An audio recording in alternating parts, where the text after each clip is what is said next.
Sebelumnya, perkenalkan nama saya Ade Juta Maharani Ainuningrat, kelas 4A Akuntansi, mahasiswi Universitas Hairun dengan nomor NPM 022722111200. Di sini saya akan membahas tentang apa itu etnografi dan juga contoh jurnal yang akan saya bahas dengan judul Memahami Generasi Z melalui etnografi virtual. Nah, sebelum itu saya ingin berterima kasih kepada Bapak Dr. Suito SE MSI AK CSR CSRA selaku dosen pengampu mata kuliah metode penelitian. Nah, baik, langsung saja. Yang pertama, saya akan membahas sedikit tentang apa sih itu etnografi dan bagaimana sih etnografi itu. Jadi, etnografi adalah suatu kegiatan yang mendeskripsikan sebuah kebudayaan yang dianut oleh sekelompok masyarakat. Nah, dan pada prinsipnya, etnografi tidak hanya mempelajari sekelompok masyarakat saja, tetapi lebih dari itu. Pada dasarnya, etnografi belajar dari masyarakat tersebut. Bagaimana tuh maksudnya? Nah, etnografi adalah sebuah penelitian yang memerlukan pendalaman terhadap apa yang akan diteliti, dan selama dalam proses etnografi tersebut, peneliti dengan objek dapat saling memahami dan mempelajari satu sama lainnya. Lalu, bagaimana contohnya? Baik, di sini saya akan membahas jurnal yang saya dapat dari Google Scholar yang menggunakan metode penelitian etnografi secara virtual. Apa sih etnografi secara virtual itu? Baik, saya akan menyampaikannya sebentar. Nah, penelitian etnografi yang dapat dilakukan untuk memahami generasi Z yang selalu bersentuhan dengan internet dan sangat bergantung pada teknologi seperti gadget dan aktivitas di media sosial adalah etnografi virtual. Jadi dapat dikatakan bahwa etnografi virtual adalah mengamati perilaku seseorang melalui media sosialnya. Nah, dalam istilah sederhana, etnografi virtual adalah proses melakukan dan membangun etnografi menggunakan lingkungan virtual online sebagai lokasi penelitian. Etnografi virtual biasanya dilakukan di situs, chatroom, forum online, dan media sosial, di mana peneliti tersebut tidak bisa hadir secara fisik, namun akan memantau melalui online. Nah, adapun memahami generasi Z dapat dilakukan dengan kita membuka konstruksi identitas yang sering mereka bangun di media sosial yang mereka gunakan. Biasanya disebut dengan personal branding seseorang. Nah, media sosial menjadi ruang perayaan kebebasan mereka terhadap dunia yang mereka hadapi. Ini tuh yang saya baca dari jurnal merupakan riset Tirto ID terhadap 1.201 responden dengan rentang usia 7-21 tahun di kota-kota besar seperti Jakarta, Bandung, Surabaya, Yogyakarta, Tangerang, dan Denpasar. Nah, di pertengahan 2017 menghasilkan data bahwa 35,2% percaya dengan informasi yang dibagikan di media sosial dan akses internet rata-rata 5 jam per hari. Karakter yang dimiliki mereka menurut riset ini, generasi Z lebih individual, lebih terbuka dalam pemikiran, dan lebih suka berkomunikasi dengan internet, biasanya di media-media sosial seperti yang kita tahu sekarang ini. Lalu, bagaimana komunikasi mereka dengan dosen? Komunikasi dosen dengan mahasiswa di ruang media sosial mengalami perception gaps komunikasi yang salah. Generasi Y, yakni sang dosen, masih memperhatikan ruang nyata seperti offline dalam membentuk komunikasi, sedangkan Gen Z tidak perlu terbasa-basi dalam mengungkap perasaan di media sosial. Nah, dalam buku tentang generasi Z yang ditulis oleh Jonas Tilmach diterangkan bahwa generasi Z itu memiliki karakter sendiri dalam memahami dunianya. Seperti makhluk individualnya yang tidak ingin dunianya diganggu oleh orang lain. Nah, yang dapat memunculkan atau diungkapkan oleh mereka di media sosial yang mereka miliki. Artinya, para Gen Z ini membagikan sesuatu itu melalui media sosial, apapun itu perasaannya selalu dituangkan di media sosial, dan kami sebagai peneliti akan melihat dari media sosial tersebut. Adapun 7 karakteristik generasi Gen Z yang paling dominan menurut Jonah Stillman pada tahun 2018 adalah yang pertama adalah digital. Ketika lahir, generasi Z melihat dunia dengan segala kemajuan teknologinya, seperti yang kita ketahui juga sekarang dan seperti yang kita gunakan sekarang. Nah, mereka hidup di dunia baru di mana kemajuan teknologi yang sangat pesat. Penghalang antara fisik dan digital sudah dihilangkan, itulah kita disebut dengan digital. Yang kedua, hyperkostumisasi, yakni generasi Z selalu berusaha untuk menyesuaikan identitas mereka dan melakukan kostumisasi agar dikenal dunia. Kemampuan mereka untuk mengustomisasi segala sesuatu menimbulkan ekspektasi bahwa perilaku dan keinginan mereka sudah sangat akrab untuk dapat dipahami, seperti nama jabatan, jalur karir salah satunya. Hal ini memunculkan tekanan yang cukup sulit bagi dunia kerja yang notabene terfokus untuk bersikap adil dan memberikan perlakuan yang sama bagi semua orang. Nah, yang ketiga, realistis. Nah, generasi Gen Z ini sudah mengalami masa krisis sejak dini, di mana hal ini membentuk pola pikir pragmatis dalam merencanakan dan mempersiapkan masa depan. Dalam lingkungan kerja, hal ini menciptakan kesenjangan yang cukup lebar antara milenial yang idealis duduk sebagai manajer garis depan. Dengan sifat tersebut, lebih baik selalu bersikap realistis terhadap apa saja yang perlu dilakukan oleh generasi Z untuk bertahan dan atau bahkan untuk terus maju. Nah, 4.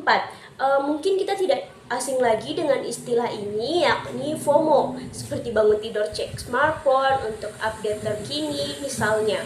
Nah, generasi Gen Z ini termasuk orang-orang yang sangat takut untuk ketinggalan informasi. Mereka dapat mengetahui informasi dengan sangat cepat tanpa melihat televisi lagi, tetapi mereka melalui smartphone untuk update mereka. Selalu menjadi yang terdepan dalam tren dan kompetisi.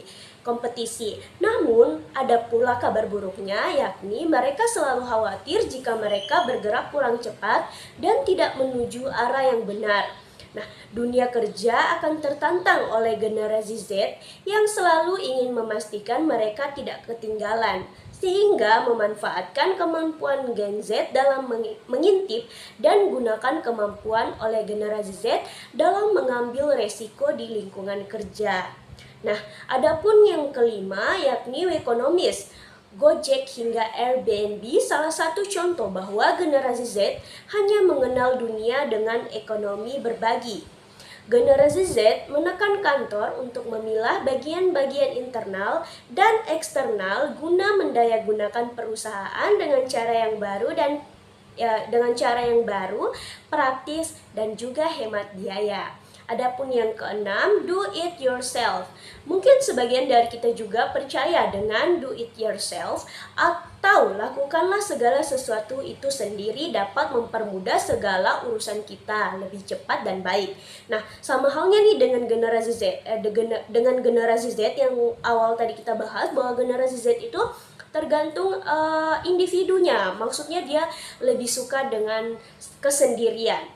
Nah, setelah itu, dengan generasi Z yang tumbuh dengan dunia internet, khususnya YouTube, dapat mengajari mereka melakukan apa saja tanpa perlu bimbingan apapun lagi. Tapi di balik itu tetap saja masih ada juga beberapa hal yang tetap harus menggunakan pembimbing. Generasi Z itu sangat mandiri dan akan berbenturan dengan budaya kolektif yang sebelumnya yang diperjuangkan oleh generasi milenial. Generasi Z percaya dengan pernyataan, jika ingin melakukannya dengan benar, maka lakukanlah sendiri.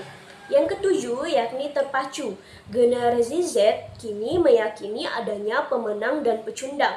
Resesi yang membuat pendahulu mereka goyah serta laju perubahan yang sulit dikejar tidak mengherankan apabila generasi Z menjadi generasi yang terpacu. Generasi Z siap dan giat dalam berkompetitif, dan ini tidak dimiliki oleh generasi Y ataupun yang terdahulu, yaitu hidup yang sangat digital. Nah, bagi generasi sebelumnya seperti generasi Y, sumber informasinya dari televisi, kedua dari search engine, baru yang terakhir media sosial. Nah, kalau Gen Z ini atau kita-kita, yakni sebaliknya, dari media sosial dulu, televisi, baru search engine. Nah, generasi Z kadang tidak menyukai membaca koran, majalah, kurang menonton televisi, dan mudah mengadopsi tren yang ada di dunia.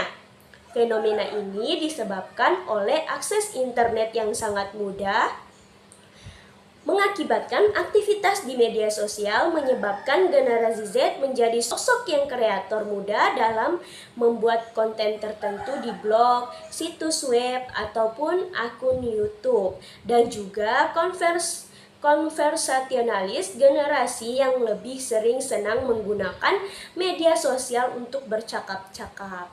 Seperti TikTok, Instagram, seperti yang kita ketahui banyak sekarang konten-konten kreator muda yang merupakan generasi Z, dan mereka banyak belajar dari situ. Nah, adapun tahapan dalam memahami Gen Z melalui etnografi virtual, yakni secara aplikatif, metode etnografi virtual tidak begitu berbeda jauh dengan penelitian-penelitian yang menggunakan pendekatan atau metode etnografi pada umumnya. Mulai dari teknik pengumpulan data hingga analisis yang digunakan, semuanya bergantung kebutuhan dan persoalan penelitian yang akan diteliti. Nah, pada peneliti ini, teknik pengumpulan data yang digunakan berdasarkan konsep dari Bollstorff et al. 2012, yaitu apa saja konsep-konsepnya. Yang pertama ada data collection. Nah, data collection ini terbagi jadi beberapa lagi. Yang pertama, observasi partisipan dalam kurung online dilakukan secara online. Peneliti ikut bergabung dalam Instagram dan ikut aktif dalam dinamika Instagram. Menyangkut hal ini, peneliti ikut andil dalam memposting momen-momen. Peneliti juga memperhatikan postingan pengguna yang berbentuk teks atau tulisan, visual ataupun audio visual, dan peneliti juga ikut aktif dalam menyampaikan feedback dari postingan subjek penelitian. Nah, yang kedua, ada interviews online dilakukan secara online. Nah, pada tahap ini peneliti akan melakukan wawancara kepada informan pengguna Instagram. Interview ini bertujuan untuk mengidentifikasi pada saat observasi partisipan sangat membantu untuk membingkai proses interview.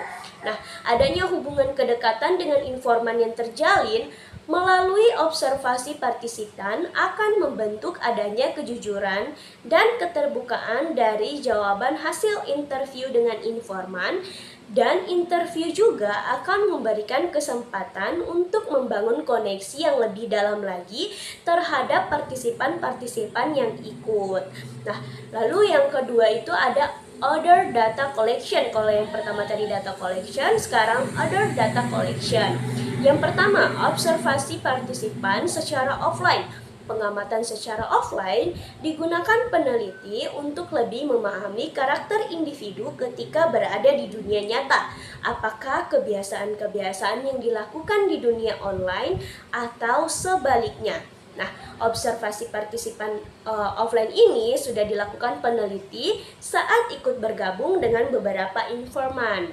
Nah, yang kedua, face-to-face interviews offline. Kalau yang tadi online-nya. Nah, penelitian dan informan akan bertemu tatap muka langsung sambil melakukan interview face-to-face. Nah, interview ini dilakukan untuk memperdalam interview online. Face-to-face interview ini juga dilakukan untuk memahami hubungan antara apa yang informan katakan dan lakukan. Pola interview online dan face-to-face ini merupakan pola yang dilakukan peneliti etnografi virtual untuk mencegah bias informasi dan ketidakpastian validasi data. Berikutnya ada diary rutin. Nah, tujuan menggunakan diary rutin ini adalah agar memudahkan peneliti untuk melihat momen-momen apa saja yang telah diupload informan. Selain itu, diary rutin juga membantu menjelaskan rutinitas informan penelitian dan akan terjalinnya interaksi dalam postingan. Lebih jauh, diary rutin membantu peneliti untuk mempelajari jenis-jenis informasi yang ditampilkan dan melihat emosi-emosi apa saja yang ditampilkan informan kepada penelitian saat memposting momen-momennya. Nah, data yang dihasilkan pada tahap ini berupa teks seperti tulisan status, dan visual seperti foto. Nah, yang keempat ada screenshot. Nah, dapat menjadi aspek penting nih dari pengumpulan data tadi. Screenshot ini berupa postingan momen-momen yang diunggah oleh informan. Lalu postingannya diambil oleh peneliti dengan cara men-screenshotnya. Screenshot diperlukan sebagai bentuk representasi dari aspek budaya dan mengandung simbol-simbol yang memiliki arti. Data ini dapat menggambarkan sebuah pengamatan atau menunjukkan penampilan dari budaya yang dipelajari. Nah, itulah beberapa tahapan dalam memahami generasi Z melalui media sosial seperti yang kita dapatkan di era sekarang. Nah, baik, saya akan mengakhirinya. Sudah cukup saya membahasnya. Mohon maaf apabila ada kesalahan kata. Wabillahi taufiq wal hidayah. Wassalamualaikum warahmatullahi wabarakatuh.